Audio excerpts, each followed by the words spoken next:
What's up guys, this is Yasin, and today we're going to be ranking the best budget decks and rogue decks that you can play either right now or invest in right now in order to play them in the near future so that you're not going to be too late when these decks will be the way to go. Because a lot of them, actually I did this on purpose, but a bunch of these decks are getting indirect or direct support either in the next set or the set after. So I'm either talking about Battles of Legend, Monster Mayhem, I think that's the name of the set, or Duelist Advanced or Justice Hunters.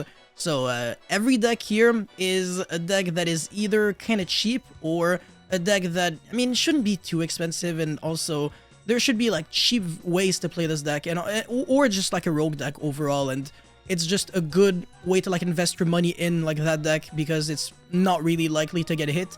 A great example, for example, would be Labyrinth, because that deck basically never got nerfed ever since its release, and the reason for that is because trap decks usually have a tendency to dodge the ban list.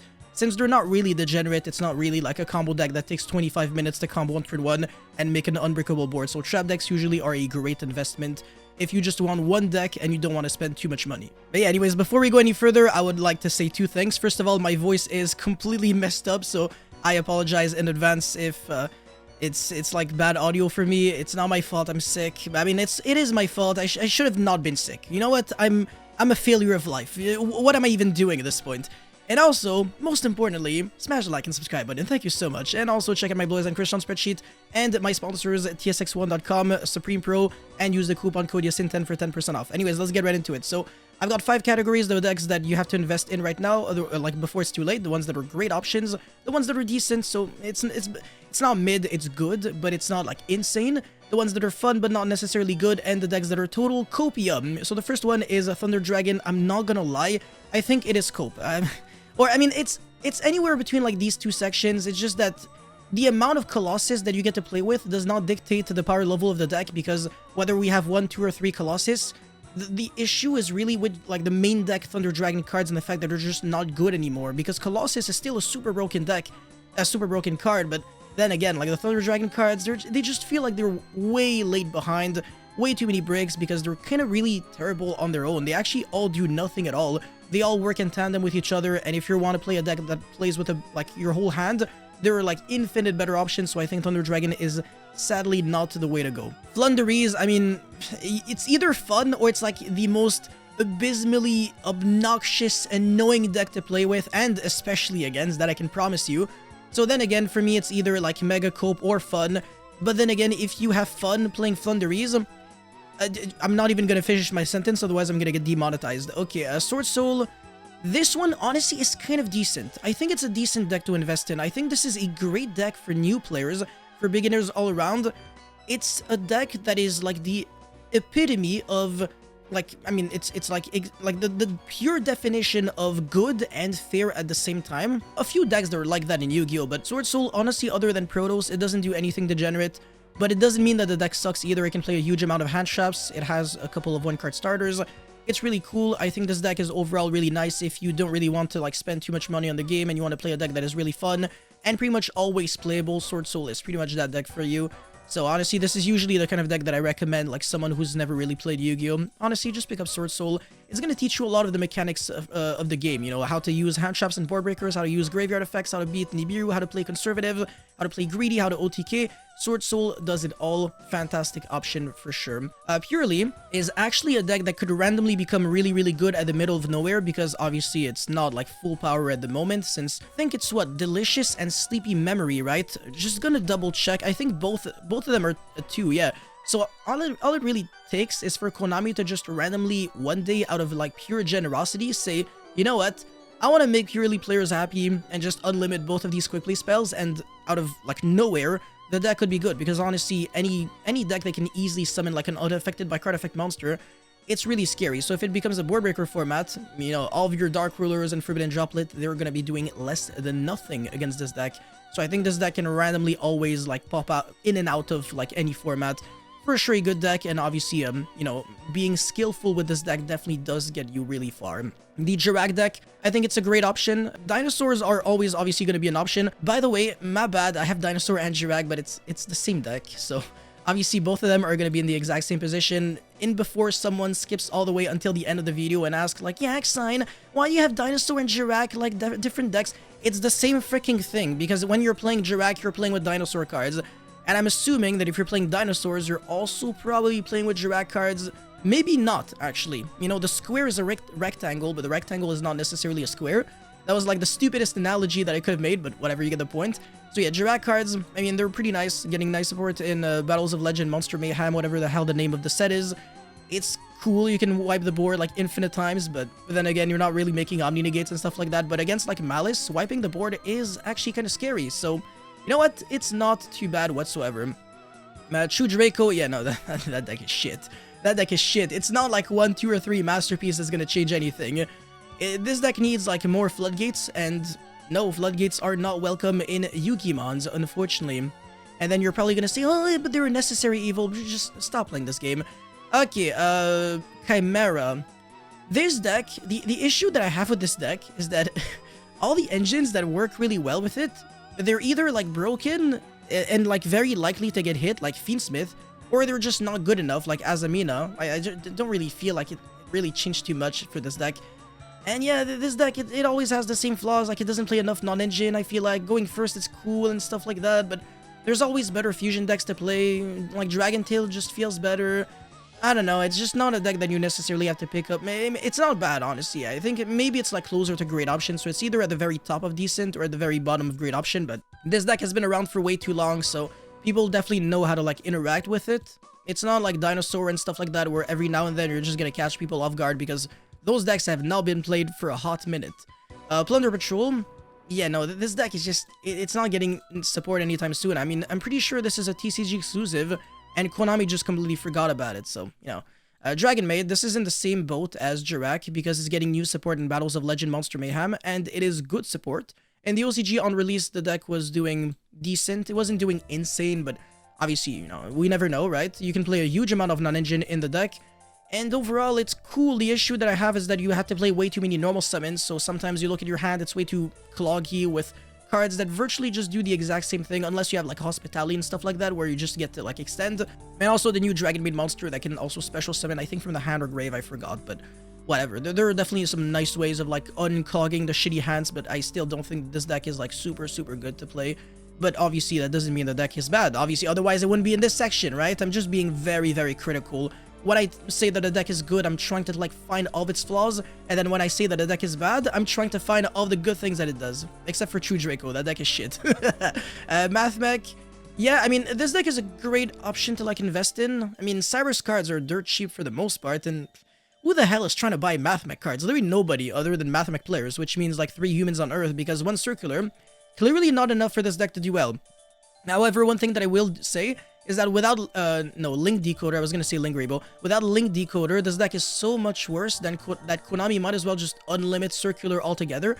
And I think that this deck will have the exact same treatment as Thunder Dragon Colossus, where it's like Circular goes from 0 to 1, and then 1 to 2, and then 2 to 3. So in like 1 or 2 ban list, maybe more than that though, we never know, you could actually end up with 3 Circulars, and 3 Circular definitely does make the difference, because physically hard drawing Circular means that you can start playing around Drill and Logbird. For example, if you have Circular and Addition or Subtraction, whatever, you're gonna go Circular, send Sigma, revive back Sigma, no effect, and then special summon your Subtraction or Addition, and then again, no effect, right? Because we're not trying to lose the draw. And then this is where it gets interesting. You make Alimbertion, and then you go Chilling 1 Alimbertion, Chilling 2 Circular, so you search for the Super Factorial with a Circular, and then Diameter with the Alimbertion, and then you get drolled, and your opponent hand looped himself for 1 card because you got 2 searches at the same time. You searched your Super Factorial as well as your Diameter, and then you basically just no longer need to like play. You basically end with like Terahertz and Singularity. I mean, if Link Decoder is a thing, but Link Decoder is not a thing, so I think that's gonna be a little unfortunate for Mathmech. But then again, I still think it's a decent deck to invest in. Vanquish Soul, without the shadow of a doubt, is going to be a deck that is going to be super broken once we're going to be getting Duelist Advance as well as Justice Hunters. So this deck gets back-to-back support, which is not something that you see every time. I mean, usually, yes, with like the core sets and stuff like that, but this deck is getting direct support and then indirect support. And as hilarious as this may sound, I want to say the indirect support is almost like better than the direct support, because the direct support is like 1 field spell, which is a 1-of, the Xyz monster, which is really bad, and then like Holy Sue, which is holy shit. That card is broken.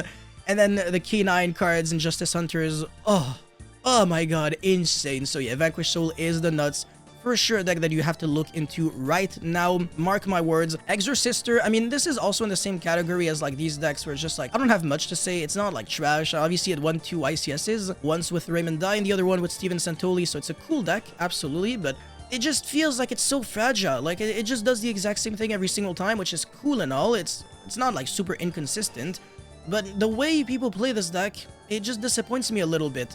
I used to play this deck in a really cool way, like Temple of the Kings, so I could set my Vadis and then flip it right away to summon 2 Exorcister monsters from the deck, which felt really broken, but nobody really does that. So they just play with like the Spirit monsters, and it doesn't feel good enough. So if you can find like a cool way to make Exorcister work, then maybe, but as it currently stands, I have not been super surprised with what people really managed to come up with. Anyways, Unchained, this is also a cool deck.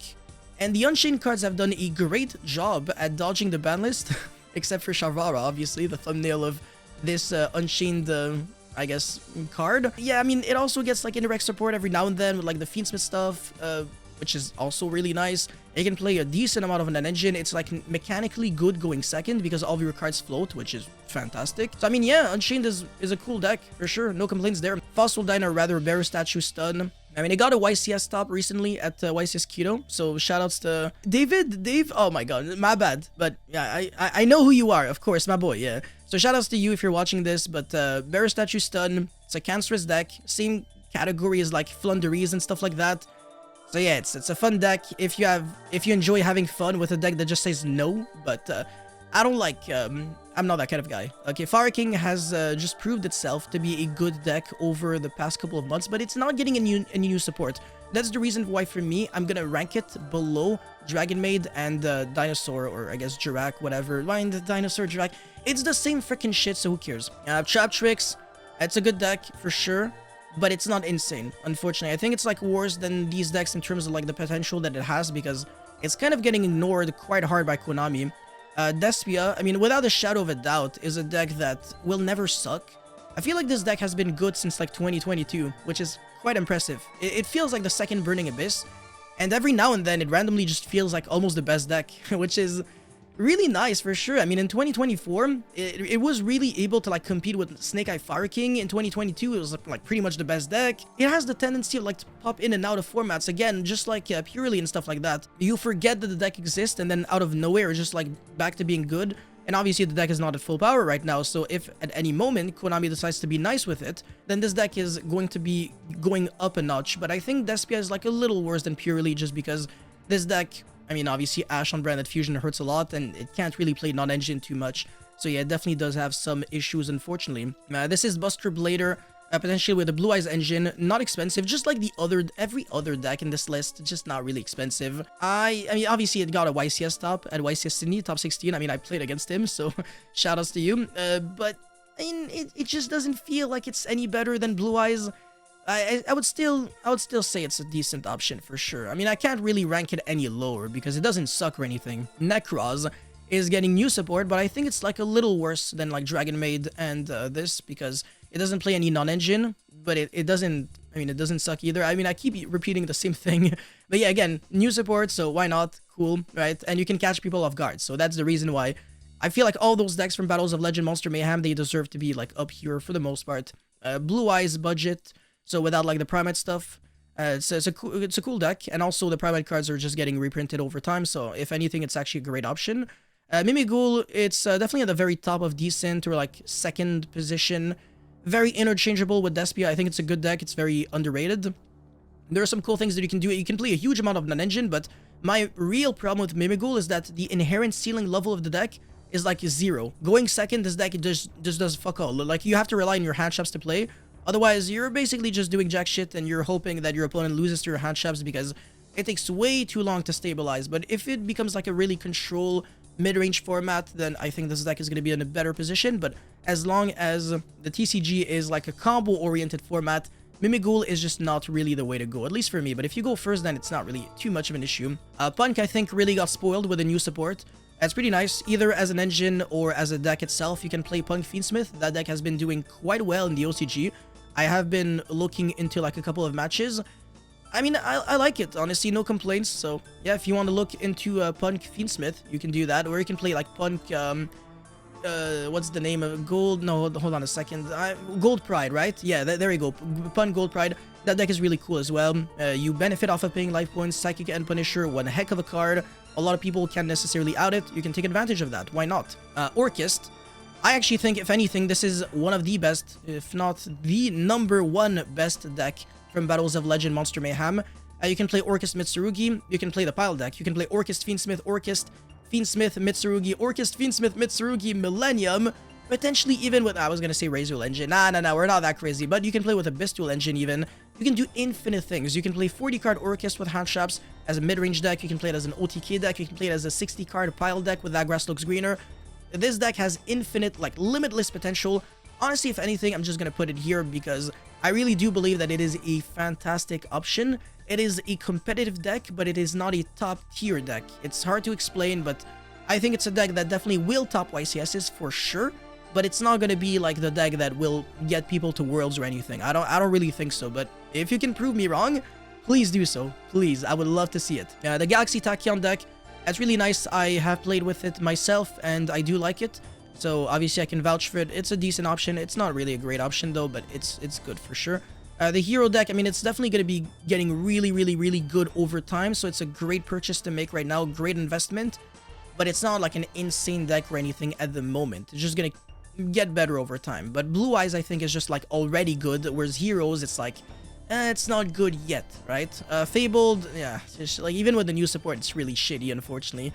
It's like actually really bad. It relies so much on the Fiendsmith engine. Like, bro, the best Fabled monster is Fabled Lurie. That speaks volume on how bad the deck is. It's just like, I mean, not really, okay, I'm exaggerating. In its own deck, there are a lot of Fabled cards that are great. And I know them, by the way. I have tested the deck. But bro, the deck feels so neggy. It's like you gotta discard infinite cards, and obviously like you can benefit off of discarding, but like you still have to play like so many like engine cards so that you always have like the sufficient discards and stuff like that. It just doesn't feel good enough for me. Anyway, Sky Striker, another deck that is getting nice support, but I actually think that this deck, you kind of have to like invest into the engine at the very least right now, because Sky Striker Ace Engage 0 is one heck of a card. You can play this engine in so many decks, and it's really good and yummy, so you have no excuse not to have 3 Engage, 1 Hornet Drones, 1 Kagari, and then maybe like 1 Afterburner, 1 Shark Cannon, potentially 1 maybe Shizuku, Hayate, and there was another card, 1 Widow Anchor, 1, 2, or 3 Widow Anchors. So yeah, it's a great card. It also saw a lot of competitive play in the Malice deck as an engine, but even as a pure deck, it's really good. So yeah, this is, by the way, getting support in Duelist Advance, and also in the near future. And by the way, when I say near future, I mean like the not near future at all, because Camellia has been like a V-Jump promo for like 67,000 years, but when we will get it, Sky Striker is gonna be nice for sure. Anyways, Ray Raptor, there's no way for me to like actually like hype up this deck. I mean, it's good for sure, but it's not great. It's just it's very fun though. As Speedroid, it's like on the same league as like all these decks. It's just like whatever. It's like all right. But yeah, I mean, to be fair, I kind of feel a little bad for like Despia and like Chimera being this slow. Maybe this is like more accurate. I don't know. I mean, there's no way that these decks can be like as low as these, right? So that's the reason why they're like at the very top of this list, at the very least. But like, I feel like these decks, they have like a much higher likelihood of like topping a YCS or anything. Also because of the new support, that also means a lot. Madolche, no, that deck is not the best. Definitely not the best. Definitely not. I'm probably gonna be like here or something. Yeah.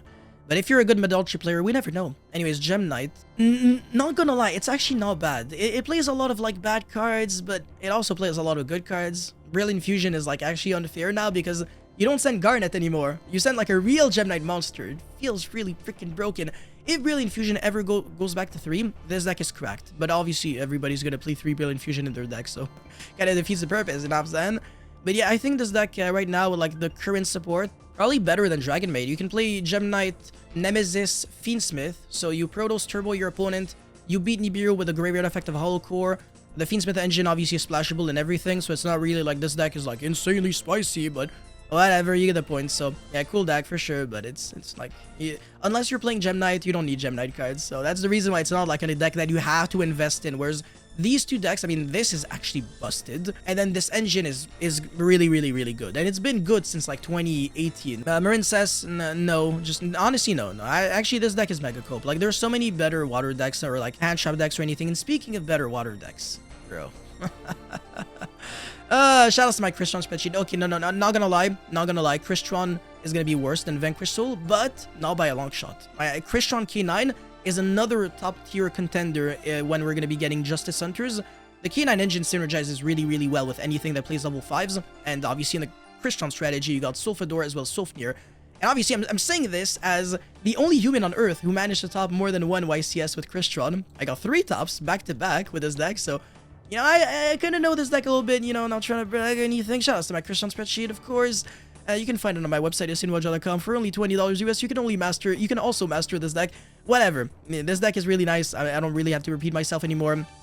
But jokes aside, this deck is actually really good for how cheap it is, because the only expensive cards were like Citrine and Karn and Gondrax.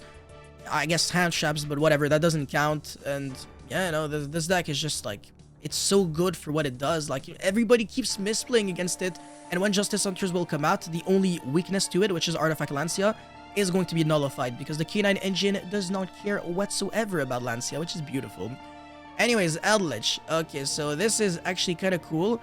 It's a good trap deck. I actually do like it. I'm probably going to put it at the very bottom of great option, but just because it's a trap deck, it's kind of slow. It doesn't really play too many hand traps, but it can play the Dominus cards. It can actually play all of them, in theory. And it can also play Imperm and stuff like that really well, because Imperm synergizes with the Dominus cards. It makes it so when you use like Songs of the Kings, you also search like the other Dominus card, then you also negate and destroy, which is busted. And this is one of the few decks that can do it really well, because you don't even need to use any monster effects in order to beat your opponent with Eldritch. It's just like monster beat down with trap cards to control the game state.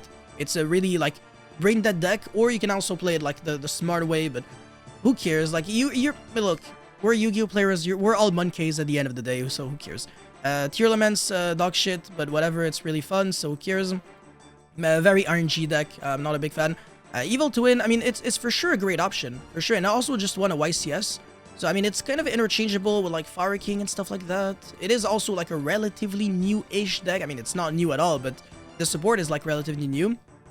And also the fact that it won a YCS made it a little hotter, so there's more incentive to look into this deck. Because if it didn't win the YCS, I would probably put it here. But no, I definitely have to put some respect on our boy who won the YCS Keto with Fiendsmith Evil Twin. Shoutouts to you if you're watching this. Sprite is, I mean, it's also a deck that's just always going to be there. Probably going to be here, I guess. Tenpai, I mean, it's dirt cheap, and it's always going to be a deck that's just going to piss people off by OTKing them, so maybe around here. And Labyrinth is a fantastic investment in case you just don't really want to spend your money on, you know, something that could end up disappointing you, because this deck, I mean, it's always going to have your back. It's always going to be there for you. And every single time there's like a good trap card that comes out in Yu-Gi-Oh, then this deck always gets indirect support. I mean, as long as it's like a normal trap, or, you know, you get what I'm saying. So yeah, that's pretty much it for this tier list of, you know, the best budget decks or rogue decks, whatever, or like cheap decks that you can get your hands on right now.